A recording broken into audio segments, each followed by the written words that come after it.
hardware anti-static hard drive or HDD. A hard disk drive serves as the primary storage device in computers and other electronic devices, responsible for storing and retrieving digital data. It functions by using rotating magnetic platters to store information and a read-write head to access that data. It is also a permanent storage for the operating system, software, and files. Optical disk drive or ODD. An optical disk drive, commonly found in computers, functions to read and write data on optical discs like CDs, DVDs, and Blu-ray discs. It utilizes a laser to either read the data encoded as byte and lands on the disk surface, or to write new data by creating these patterns.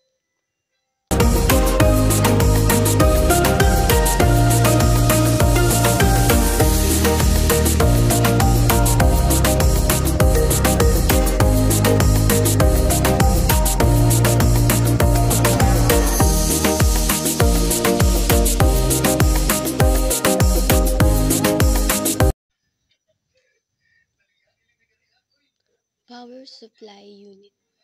A computer power supply unit converts the alternating current electricity from a wall outlet into the direct current needed by the computer's components, such as the motherboard, CPU, and other parts. It also regulates the voltage and provides different DC voltage levels: 12V, 5V, 3.3V, required by various components.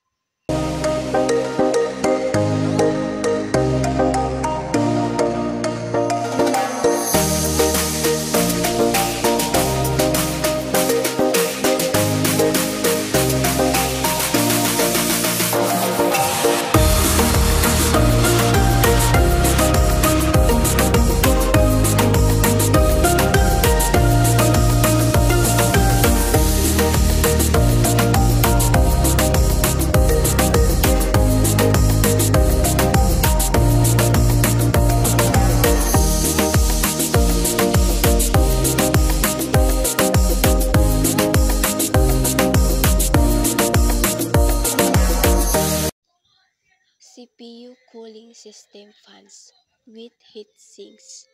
The function of this device is to prevent the system from overheating by cooling down components like the CPU and GPU.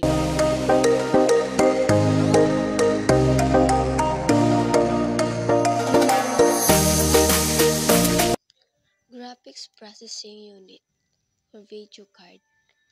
The function of this device is to handle image, video, and graphics rendering, essential for gaming, video editing, and design work.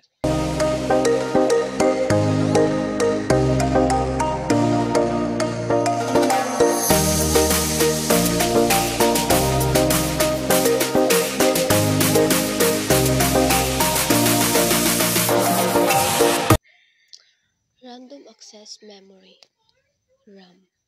A computer's short-term memory providing quick access to data that the CPU needs for active tasks.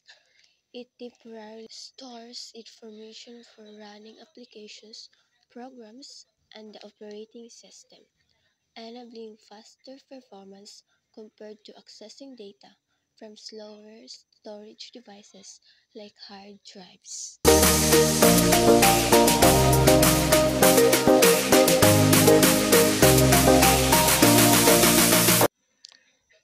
SATA cables. A SATA cable's primary function is to connect storage devices like hard drives and SSDs to a computer's motherboard, enabling data transfer between the two. It acts as the interface for these devices, allowing them to communicate with the rest of the system. SATA cables. A SATA cable's primary function is to connect storage devices like hard drives and SSDs to a computer's motherboard, enabling data transfer between the two. It acts as the interface for these devices, allowing them to communicate with the rest of the system.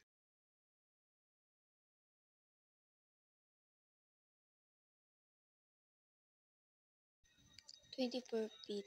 It delivers power from the power supply unit to the motherboard and its various components.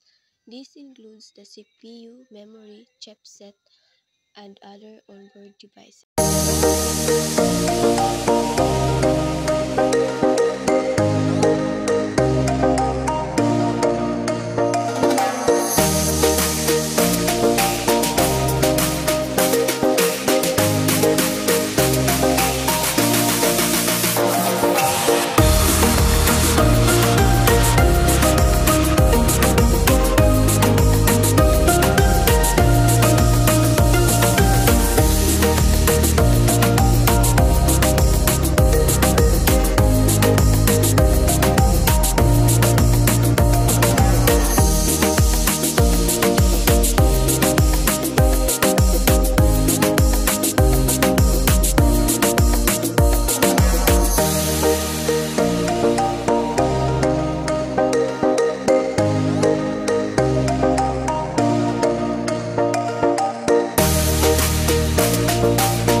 4-pin power connector or CPU power molex.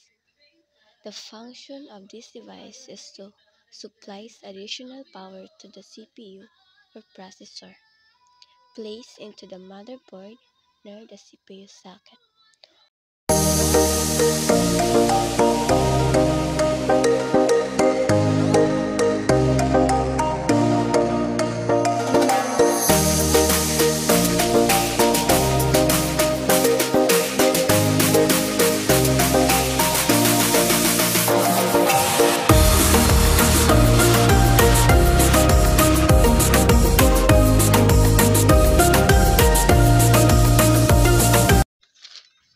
The front panel USB, Universal Serial Bus.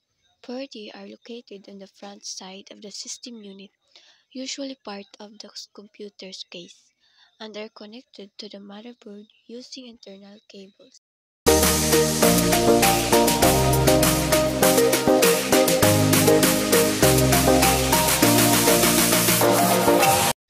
CPU, Central Processing Unit, the brain of the computer that processes instructions, performs calculations, and manages data flow.